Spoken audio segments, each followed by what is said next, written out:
Welcome to Thiya's cooking blog. இப்போ தான் நம்ம சேனலை நீங்கள் ஃபர்ஸ்ட் டைம் பார்க்குறீங்கன்னா மறக்காமல் சப்ஸ்கிரைப் பண்ணிக்கோங்க. பக்கத்தில் இருக்கிற பெல் ஐக்கானையும் கிளிக் பண்ணிக்கோங்க.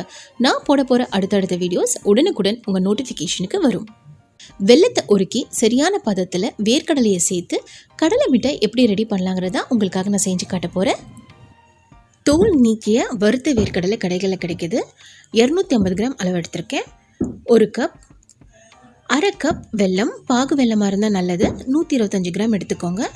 இது வறுத்த வேர்க்கடலையாக இருந்தாலும் ஃப்ளேமை மீடியமில் வச்சு 1 நிமிஷம் போல் இதை லைட்டாக ரோஸ்ட் பண்ணி எடுத்துக்கலாம். கடலை மிட்டாயை ரெடி பண்ணுறதுக்கு முன்னாடி சாப்பிங் போர்டை நான் க்ரீஸ் பண்ணிக்க போகிறேன். நீங்கள் ஃப்ளாட்டான பிளேட்டாக இருந்தாலும் அந்த தட்டில் நீங்கள் க்ரீஸ் பண்ணிக்கோங்க. கொஞ்சம் போல் கடலை எண்ணெயை விட்டு இந்த மாதிரி நல்லா க்ரீஸ் பண்ணிக்கலாம். அப்போ நம்ம கடலை மிட்டாய் ரெடி பண்ணதுமே இதில் நம்ம ட்ரான்ஸ்ஃபர் பண்ணிவிட்டு கட் பண்ணுறதுக்கு ஈஸியாக இருக்கும். இப்போது வெல்லம் உருக வைக்கணும்.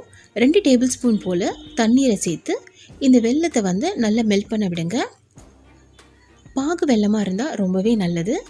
அப்போ அதோடய டெக்ஸ்சர் ரொம்பவே நல்லாயிருக்கும் பார்க்குறதுக்கு. அச்சு வெல்லம் பயன்படுத்துகிறதா இருந்தால் டைரெக்டாகவே யூஸ் பண்ணிக்கோங்க. நான் பாகு வெல்லம் யூஸ் பண்ணுறதுனால ஸ்ட்ரெயினரில் அதை ஸ்ட்ரெயின் பண்ணிவிட்டு ஆட் பண்ண போகிறேன். எந்த பேனில் நம்ம ரெடி பண்ண போகிறோமோ அதில் நம்ம வடிகட்டி எடுத்து வெல்லத்தை சேர்த்துக்கலாம். இப்போ லோ ஃப்ளேமில் வச்சு 1 பிஞ்ச் சால்ட் சேர்த்துக்கோங்க. கூடவே 1/2 டீஸ்பூன் அளவுக்கு ஏலக்காய் தூளும் சேர்த்துக்க போகிறேன். இது ஆப்ஷனல் தான், சேர்த்துக்கலனாலும் பரவாயில்ல. இப்போ லோ ஃப்ளேமில் வச்சு 5 மினிட்ஸ் போல் இதை நல்லா பாயில் பண்ண விடுங்க.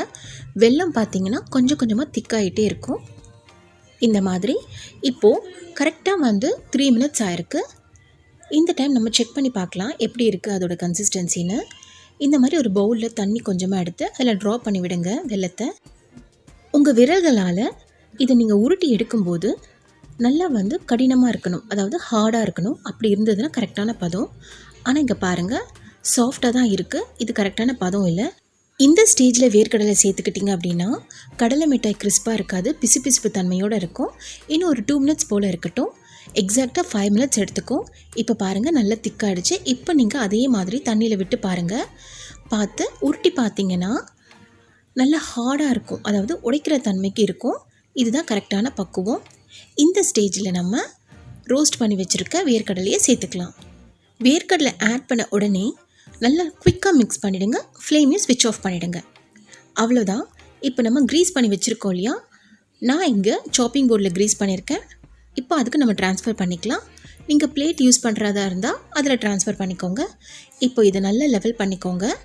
நல்ல ஒரு கரெக்டான ஷேப்புக்கு இதை லெவல் பண்ணிவிட்டு உங்களோட தோசை திருப்பி இருக்கும் இல்லையா, தோசை டர்னரு, அதை யூஸ் பண்ணி இப்போ இதை நல்லா சமமாக ஆக்க போகிறோம். இந்த மாதிரி செய்கிறதுனால வேர்க்கடலையும் வெல்லமும் ஒன்றா சேர்ந்து கரெக்டான பக்குவத்துக்கு வந்துடும். 2 நிமிஷம் போல் இது டிஸ்டர்ப் பண்ணாமல் அப்படியே விடுங்க. 2 மினிட்ஸ்க்கு அப்புறமா கட் பண்ண ஸ்டார்ட் பண்ணிவிடுங்க. உங்களுக்கு பிடிச்ச ஷேப்பில் நீங்கள் பீஸ் போட்டுக்கோங்க. சூடாக இருக்கும்போதே, அதாவது வார்மாக இருக்கும் அந்த டைம்லேயே நீங்கள் கட் பண்ணிக்கோங்க. அப்போ தான் ஈஸியாக உங்களால் கட் பண்ண முடியும். ஒருவேளை நல்லா ஆற விட்டுட்டிங்க அப்படின்னா ரொம்ப கஷ்டம் கட் பண்ணுறதுக்கு. ஏன்னா வெல்லம் ஆற ஆற ரொம்ப கிறிஸ்பினஸ் அதிகமாக கூடிக்கிட்டே போகும். அதனால் பாருங்கள் எவ்வளோ ஈஸியாக நம்ம கட் பண்ணி எடுத்துட்டோன்னு. கட் பண்ண இந்த பீசஸை வேறு ஒரு பிளேட்டுக்கு ட்ரான்ஸ்ஃபர் பண்ணிக்கோங்க. கொஞ்சம் நேரம் போல் இதை அப்படியே ஆறட்டும். ஆற தான் இந்த வெல்லம்லாம் நல்லா கிறிஸ்பியாக ஆக ஆரம்பிக்கும். அதுக்கப்புறமா ஏர்டைட் கண்டெய்னரில் ஸ்டோர் பண்ணிக்கோங்க. அவ்வளோதான். இந்த மாதிரி நீங்கள் க்ரீஸ் பண்ணதுனால உங்களுக்கு ஈஸியாக எடுக்க வருது. கடலை மிட்டாய் ரெடி ஆகிடுச்சு. சூப்பரான இந்த கடலை மிட்டாயை நீங்களும் வீட்டில் ட்ரை பண்ணி பாருங்கள். இந்த வீடியோ உங்களுக்கு பிடிச்சிருந்தா லைக் பண்ணுங்க, ஷேர் பண்ணுங்க, மறக்காம நம்ம சேனலுக்கு சப்ஸ்கிரைப் பண்ணி பக்கத்துல இருக்கிற பெல் ஐகானையும் கிளிக் பண்ணுங்க. தேங்க்ஸ் ஃபார் வாட்சிங். பை.